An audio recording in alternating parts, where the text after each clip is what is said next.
और हमारे यहाँ हमने ये तय करा 11-12 तारीख को 2 दिनों में, चाहे बड़ा वर्कर है, चाहे छोटा लड़का है, चाहे कैंडिडेट लड़ रहा है या जो भी है, वो हर वर्कर अपना बूथ पे जाएगा। उसे 2-2 बूथ पे सुबह से लेकर शाम तक उसे अपना लोगों में कैसे काम करना है, कैसे बूथ का मैनेजमेंट करना है, इस पे एक ट्रेनिंग सेंटर होगा हमारा, उस पर हम जाके काम करेंगे और उससे लोगों का मनोबल बढ़ेगा। हमारा पूरा वर्कर जो है वो टीम एक्टिव हो जाएगी और गांव स्तर पे, बूथ स्तर पे हमें वोट डलवाने के लिए हम कोशिश करेंगे कि 90+ पोल करवाएं। और इसका एक बहुत बड़ा मैसेज होगा, उसका वोटर में भी जागरूकता है कि हमारा काम जो अब तक हम कर रहे हैं, उस दिन हमारा एकदम 90% तक काम हमारा कवर हो जाएगा। ये करके आज ये एक एक्सरसाइज थी। बाकी आज सावित्री जी आम मतदाता ये जानना चाहता है कि कैंडिडेट का व्यक्तिगत प्रोफाइल कैसा होना चाहिए, ये शिक्षा कैसी होनी चाहिए। आम मतदाता ये जानना चाहता है आपके प्रतिद्वंदी जो है, आपकी छवि और उनकी छवि और उनका व्यक्तिगत प्रोफाइल है, उसके बारे में थोड़ा सा देखिए। आम मतदाता पहले तो ये देखता है कि पार्टी कौन है। अगर भारतीय जनता पार्टी का नाम आता है तो 90% आदमी सुनने को तैयार हो जाता है, हाँ सुने कौन पार्टी, उनके मनपसंद की पार्टी है। एक नई पार्टी हो तो उसको लोग जानते नहीं कौन पार्टी, कोई जाएगा भी नहीं। फिल्म देखते हैं ना, जब फिल्म में आता है कि एक्टर कौन है, कि दिलीप कुमार एक्टर कौन है, कि उसमें सलमान खान, तो फिर लोग उसको उसका ये क्रेज बढ़ता है। देखिए यहाँ प्रधानमंत्री का उम्मीदवार कौन है, ये मोदी साहब की पार्टी है। भारतीय जनता पार्टी के लिए दुनिया में पहचान है, हिंदुस्तान में नहीं सब जगह जानते हैं। भारतीय जनता पार्टी देश की नहीं दुनिया की सबसे बड़ी पार्टी है, सबसे ज्यादा मेंबर्स है। किसी भी देश में 2 बार 3 बार कहीं प्रधानमंत्री का चुनाव नहीं होता। हमारे तीसरी बार एक ही व्यक्ति को लोग दोबारा तीसरी बार भी देश का प्रधानमंत्री बनाना चाह रहे हैं। इंदिरा गांधी को भी 1970 में एक ब्रेक आ गई थी, कंटिन्यूस नहीं बने।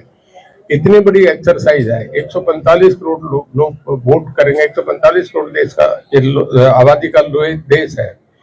अमेरिका का जैसे चुनाव होता है, हर देश के इकोनॉमिक रिलेशन, उनकी अगली मार्केट, तो हिंदुस्तान बहुत बड़ा इस करके दुनिया की निगाह इस पे लगी हुई है। सर, दिन के प्रचार के साथ साथ आपने रात्रि पड़ाव शुरू कर दिया, कितना बेनिफिट इसका माना? मैं जिस गांव में रुका उसमें रात के मैं 2 बजे तक, जो पुराने चौधरी के प्रसंग से थे गाँव, तो पूरे ही उनके हुआ करते थे। मैं जिस घर में भी गया उस पूरा परिवार के 150 वोट थे, 200 वोट थे, लोगों में अपनापन आता है। सर, भूपेंद्र हुड्डा ने आपकी सरकार के 3 MLA तोड़ दिए, आपकी सरकार अब खतरे में क्या? देखिए ऐसा है, सरकार खतरे में नहीं है। आप लीगली देखें, वोट ऑफ कॉन्फिडेंस या वोट ऑफ नो कॉन्फिडेंस एक बार आता है, 6 महीने के बाद उसकी भी तो उसकी आवश्यकता नहीं होती। नंबर 2 कि जो मेंबर टूट के जाता है, जैसे मैं जब बीजेपी ज्वाइन करी टिकट लिया तो मैंने रिजाइन करा, विधानसभा से पहले रिजाइन करा, फिर पार्टी ज्वाइन करी। जो 3 मेंबर टूट के गए उनकी तो मेंबरशिप ही खत्म हो, वो MLA ही नहीं रहेंगे। अगर वो गए तो उसका कोई फिर देखिए, चुनाव के मौके पे आज से नहीं सदा से एक प्रक्रिया है कि जिन लोगों को टिकट के जो चाहवान होते हैं, जहाँ यहाँ नहीं मिलते दूसरी जगह जाके अपने टिकट पका करने के लिए MP भी जाते हैं, MLA भी टूट के जाते हैं। ये हमेशा तो होता है, आज नई चीज नहीं है। वहाँ टूट के गए, कल को इधर भी कहीं टूट के आ जाएंगे। अब जैसे हमारे जोगीराम जी है, वो हमें हमारा साथ दे रहे हैं। बहुत ये होता है, ये कोई एक माइनर चीज। अब तो सामने मेन इशू जो है वो लोकसभा का चुनाव है, विधानसभा का। तकनीकी रूप से जो कॉन्फिडेंस वोट दिया था वो पिछली सरकार ने दिया था, अब ये नई सरकार बनी है, इसने तो नहीं दिया। नहीं, वोट ऑफ कॉन्फिडेंस नई सरकार बनने के बाद, क्योंकि जब नई सरकार बनती है तो विधानसभा में वोट ऑफ कॉन्फिडेंस लेना पड़ता है, ले लिया। इसके लिए लीगल प्रोसीजर ये है कि एक बार लेने के बाद फिर 6 महीने बाद उसमें ना वोट ऑफ नो कॉन्फिडेंस आ सकता ना हो सकता।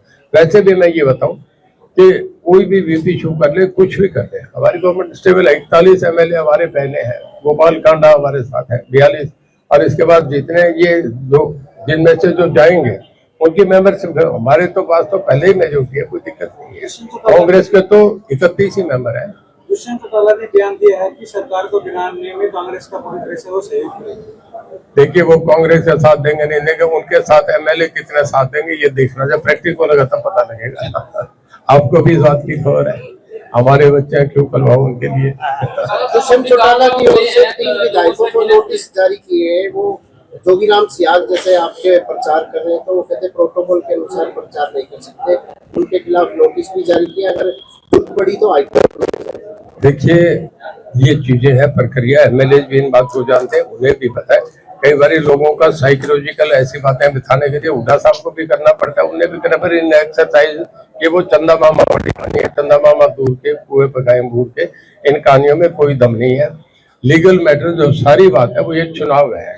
चुनाव में सबको परेशानी हो रही है, हम 10 की 10 जीत रहे हैं, हमारे सामने कहीं नहीं। मैं आपको ये भी दावा कर रहा हूँ, आज कह के जा रहा हूँ, भूपेंद्र सिंह हुड्डा भी हारेंगे पहले से ज्यादा, मतलब दीपेंद्र हुड्डा पहले से ज्यादा वोटों से हारेंगे, ये बात से कह रहा हूँ। भूपेंद्र सिंह हुड्डा ने सर यहाँ रोड शो में ये कहा है कि जयप्रकाश जेपी को जिता दो, हरियाणा की सरकार भी कांग्रेस की बना दो। मैं एक बताऊं आपसे, देखिए हुड्डा साहब केवल एक बात कर रहे हैं, कांग्रेस इस बात से खत्म हुई कि सोनिया गांधी ने, प्रणब मुखर्जी, उसके बाद आपके शरद पवार, नरसिम्हा राव और ममता बनर्जी, जो बड़े बड़े नेता थे, उनको दरकिनार करते गए कि ये राहुल के गांधी के रास्ते में प्रधानमंत्री में आड़े नहीं है। और इस एक्सरसाइज में कांग्रेस खत्म हो गई, राहुल गांधी प्राइम मिनिस्टर नहीं बने। यही काम हुड्डा साहब कर रहे हैं। हुड्डा साहब ने शैलजा, किरण चौधरी, आपका रणदीप सुरजेवाला, कैप्टन अजय चौधरी, वीरेंद्र सिंह, सबको एक तरफ। आप में एक भी चेहरा नजर आया उस दिन जब रोड शो था, तो सामने जो फोटो लगी थी भूपेंद्र सिंह हुड्डा, जयप्रकाश, दूसरी तरफ जो था उदयमान और दीपेंद्र हुड्डा। कहीं आपने सोनिया गांधी और राहुल गांधी को, वो तो प्लान कर रहे हैं कि किसी तरीके से हमें पिछली बार जैसे जेजेपी को मौका मिल गया, अगर कहीं विधानसभा में हमारे 10-12 बन जाए तो मेरे बेटे को डिप्टी चीफ मिनिस्टर बना, तो मैं भी कोई अलायंस में कोई मौका मिले तो शामिल हो जाऊँ। उसको पहले से कांग्रेस से अपना रास्ता अलग करने का प्लान कर रहा है, इस इलेक्शन से वो हो रहा है। और मैं आपसे बताऊं कि पिछली बार भी हुड्डा साहब कह रहे थे, दोनों आ रहे थे, हुड्डा साहब भी आ रहे हैं, हुड्डा साहब का बेटा, अब तो इस करके वो हौसला छोड़ गए। अब कहते हैं 2 लड़ेंगे तो जरूर आएंगे, अब तो एक में जोर कर लो, सारी ताकत वहां लगाओ ताकि कहीं जान बच जाए, ये कोई जरूरी नहीं। सर जैसे पहले शुरुआत के दौर की बात करें, कुलदीप बिश्नोई, एक तरह से कैप्टन अभिमन्यु, ये सारे थे कि फील्ड में नहीं उतरे थे, अब एक तरह से फील्ड में उतर गए, तो चुनाव कितना आसान मानते हैं आप? देखिए आज से है ना, अब सावित्री जी जिंदल अभी आपके सामने उठे गए हैं, जिनके बेटा का चुनाव और मां चुनाव छोड़ के यहाँ चुनाव में है, तो आप ये समझो ना कितना सीरियसली चुनाव में हमारी मदद कर रहे हैं। पिछली बार वो मतलब इनएक्टिव थे, वो कहीं एक्टिव नहीं थे, और उसके बाद भी हम 145 बूथ में जीते और हिसार से हमारी लीड 69,000 की थी। अब जब वो परिवार साथ आ गया तो आप ये समझिए कि शहर से हमारी लीड 1 लाख से होगी। अगर हमारा 90% पोल हो गया तो हम 1 लाख से भी ऊपर वोटों से जीतेंगे। नंबर 2, आपका एक प्रचार है ना उन लोगों का है, आज भव्य बिश्नोई अपने हल्के में कल से लग रहा है और 15 तक उसका गांव का डे टू डे रात दिन प्रोग्राम है। कैप्टन अभिमन्यु 3 दिन करके, परसों मैं गया था, उनका भतीजा मेरे साथ सारे दिन था। 13 को नारनौल की कैंडिडेट जो छवि देखी जाए, मैं ये तो नहीं कहता मैं युधिष्ठिर हूँ, आज के जमाने में युधिष्ठिर तो है ही नहीं, पर ये है कि लोगों में हमारी इमेज ठीक है कि रणजीत सिंह गलत आदमी नहीं है, मतलब मैं अच्छी छवि कहूँ ये बढ़िया नहीं, पर लोगों में ये है कि आदमी ठीक है। और जेपी की जो छवि है ना, वो ग्रीन ब्रिगेड का जो सबसे बड़ा सरगना था वो था। यहाँ जो घटनाएं हुई शहर में जब वो रहता रहा, वो लोग यहाँ वो काले कड़े से बने हुए पहने हुए ऐसे बाजार में घूमते, किसी को अच्छे नहीं लगते, आप भी जानते हो, मैं भी जानता हूँ। काला साहब, कई गांवों के अंदर जैसे विरोध हुआ, उन गांवों के अंदर के लोगों का कहना ये है कि विरोध होने से ग्राफ बढ़ा है, घटा नहीं है, इस प्रकार। हाँ बिल्कुल ऐसा ही हुआ है कि कुछ लोगों ने, इन्होंने क्या करा के, जैसे मैं रात तालू में धनाना में रात को 10 बजे मीटिंग करके आया हूँ, बड़े बड़े गाँव में कहीं विरोध नहीं था। एक गाँव में 4 आदमी थे, वो भेजे हुए आदमी होते हैं, प्लांटेड आदमी होते हैं, वो एक वीडियो बनाते हैं कि बस मुर्दाबाद मुर्दाबाद, और अपने झंडे दिखा के वो ये करके अपना 10,000-12,000 रुपये अपने पार्टी कांग्रेस देती है, वो लेके चले जाते हैं। उसके बाद गांव ने विरोध करा, गांव की मीटिंग हुई, मुझे बुलाया और बुला के कहने का एक तरफा इन लोगों का सामाजिक बहिष्कार करते हैं, ये वो है नहीं कि विरोध नहीं, एक्ट वापस हो गया, आंदोलन खत्म है। देखिए हमारे यहाँ, मैं आपसे बता रहा हूँ, हम जो ये मीटिंग कर रहे हैं ना 11-12 की, हम पे तो है, उन पे तो कोई सामान है, उन पे तो ना पोलिंग लिस्ट है, ना कोई दफ्तर है, ना कोई सामान है, वो कुछ भी नहीं।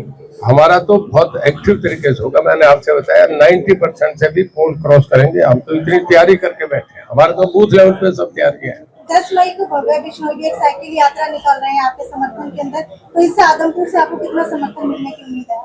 देखिए मुझे 9 के 9 हल्कों से जबरदस्त समर्थन मिल रहा है। आप मुझे बताओ कौन से हल्के से नहीं है, सब जगह से ये हो रहा है, हर जगह जितने कांग्रेस के लोग हैं जो कांग्रेस पार्टी में थे, जिनको हुड्डा ने बिल्कुल किनारे, हुड्डा एक ही बात पहले कहा है, डेवलपमेंट हो, सर्विसेज का मामला था, पिछले 10 साल में हुड्डा ने केवल रोहतक के लिए किया, केवल रोहतक नौकरी लगे तो रोहतक, पैसा लगे तो रोहतक, कोई डेवलपमेंट हो तो रोहतक, बाईपास बने तो रोहतक, IMT बने तो रोहतक, उसका ये हुआ 2014 के चुनाव में रोहतक वर्सेस अदर हो गया। मतलब हिसार, भिवानी, सिरसा, फतेहाबाद, जींद, कुरुक्षेत्र, करनाल सब इस बात पे खड़े हुए, तो बिना रोहतक को देखता ही नहीं। और हुड्डा इस बात से पॉलिटिकली खत्म हुए। हुड्डा अब भी लोगों को ये है कि हुड्डा रोहतक के लिए करेगा, वो क्षेत्रवाद की राजनीति करता है, उसका कहीं नहीं है। सारी जगह बीजेपी बहुत अच्छे मार्जिन से बढ़े।